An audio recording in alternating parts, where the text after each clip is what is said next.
ஞானம் வச்சிருக்கா பெரிய வேணும். யோக சாஸ்திரம், ஞானம், பக்தி, கர்மா எல்லாம் சன்னியானத்துல இருக்கு. இதை விட்டுட்டு நான் எங்கேயோ நான் மெடிடேஷன் போயிட்டு வரேன், சன்னியானம் பண்ண மாட்டேங்கிறான், காயத்ரி பண்ண மாட்டேங்கிறான். மெடிடேஷன் கண்ணை முடினா இருட்டா தான் இருக்கும், சுவாமி தெரியாது, ஒரே இருட்டா தான் இருக்கும் கண்ணை முடினா. இதெல்லாம் நான் பார்த்துருக்கேன், நிறைய பேரை பார்த்துருக்கேன். ஒருத்தர் ரொம்ப நாள் முன்னாடி நான் ஒரு ஃபிளாட்டில் தங்கியிருந்தேன். ஒரு ஆஃபீஸ்லேருந்து வந்தேன், நான் சன்னியானம் முடிச்சுட்டு உட்காந்துருக்கேன். கொஞ்சம் நாளையில் உபன்யாசம் கிளம்பணும். அவர் வந்தார், ஏதோ அப்படியே பேண்ட் ஷர்ட்டை கையினார், ஒரு வேஷ்டி தட்டாடி கொண்டு ஒரு பனியனோட போய் உட்காந்தாரு சுவாமி இருந்தார். அப்புறம் கொஞ்ச நாள் ஆச்சுன்னா இப்படிதான் அதை வர்ணிக்கணும். அவரோட நிலையை அப்படிதான் அவர் சொல்லி கொடுத்துருக்கா. காட்டாரு சாயங்காலம் மட்டும் ஆஃபீஸில் உழைச்சிட்டு வந்துருக்கா, டயர்டாக இருக்கு அவருக்கு. Is body is groaning against the under burden of overwork. அப்புறம் அவங்க ஏதோ முடிச்சுட்டு ஒரு 5 நிமிஷம் கழிச்சு வந்தார். என்ன பண்ணியிருந்தேன்னு கேட்டேன். நான் மெடிடேட் பண்ணியிருந்தேன் அப்படின்னாரு அவர். என்ன what is the object of your meditation கேட்டேன். எனக்கு என் முடிச்சது ஆப்ஜெக்டே கிடையாது, நான் சுத்தம் பிரம்மத்தை பற்றி ஆப்ஜெக்ட் பிளஸ் மெடிடேஷன் என்னமோ சொன்னேன்.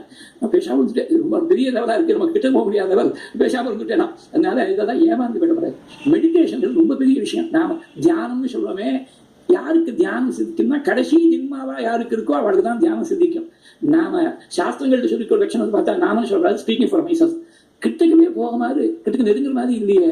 ஏதோ நம்ம சொல்லலாம், நல்ல காரியத்தை பண்ணலாம், தியானம் தானா படிக்கிற போது படிக்கணும். ஆனா இது என்னன்னு பிரின்சிபடியாவது தெரிஞ்சு போங்கிறதுக்காக தான் சொல்றது. பிராணாயாமங்கிறது பிராணம் அடக்கினதுனால மனசு அடக்கிறதுக்கு சௌரியமா இருக்கும்.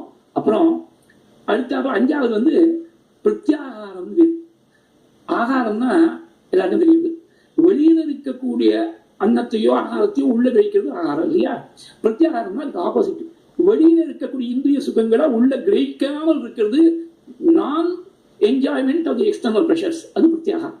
வெளியில இருக்கிறத உள்ள திருப்புறது, வெளியில போகக்கூடிய மனசை உள்ள திருப்புறது, அதுக்கு உபரத்தின்னு பேரு. வேதாந்த சாஸ்திரத்துல உபரத்தின்னு பேரு, இங்க யோக சாஸ்திரத்துல பிரத்யாகாரம் அப்படின்னு பேரு.